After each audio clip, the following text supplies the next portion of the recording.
नमस्कार साथियों, मैं अनीता श्रीवास्तव आपका हार्दिक अभिनंदन करती हूँ। महर्षि वेदव्यास द्वारा रचित महाभारत के 183वें अध्याय में आज का प्रसंग है पांडवों की पंचाल यात्रा और मार्ग में ब्राह्मणों से बातचीत। वैशंपायन जी कहते हैं, जन्मेजय, तब वे नरश्रेष्ठ पांचों भाई पांडव, राजकुमारी द्रौपदी, उसके पंचाल देश और वहां के महान उत्सव को देखने के लिए वहां से चल दिए। मनुष्यों में सिंह के समान वीर परंतप पांडव अपनी माता के साथ यात्रा कर रहे थे। उन्होंने मार्ग में देखा बहुत से ब्राह्मण एक साथ जा रहे हैं। राजन, उन ब्रह्मचारी ब्राह्मणों ने पांडवों से पूछा, आप लोग कहाँ जाएंगे और कहाँ से आ रहे हैं?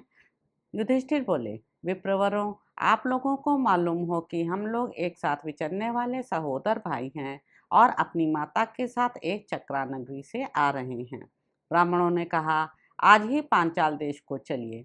वहां राजा द्रुपद के दरबार में महान धन धान से संपन्न स्वयंवर का बहुत बड़ा उत्सव होने वाला है। हम सब लोग एक साथ चले हैं और वहीं जा रहे हैं। वहां अत्यंत अद्भुत और बहुत बड़ा उत्सव होने वाला है।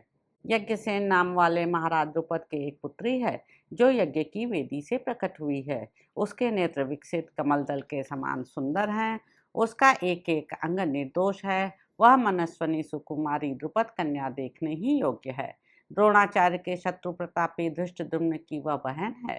धृष्टद्युम्न वे ही हैं जो कवच, खड्ग, धनुष और बाण के साथ उत्पन्न हुए हैं।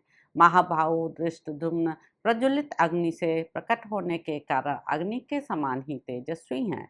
द्रौपदी निर्दोष अंगों तथा पतली कमर वाली है और उसके शरीर से नील कमल के समान सुगंध निकलकर एक कोस तक फैलती रहती है। वह उन्हीं धृष्टद्युम्न की बहन है। यज्ञसेन की पुत्री द्रौपदी का स्वयंवर नियत हुआ है। अतः हम लोग उस राजकुमारी को तथा उस स्वयंवर के दिव्य महोत्सव को देखने के लिए वहां जा रहे हैं।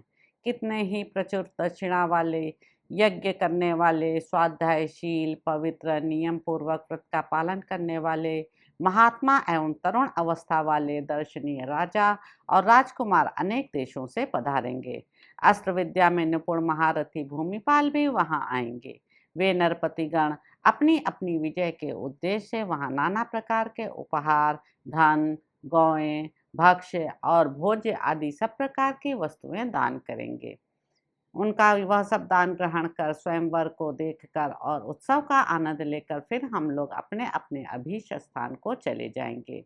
वहां अनेक देशों के नट, वैतालिक, नर्तक, सूत, मागध तथा अत्यंत बलवान मल्ल आएंगे।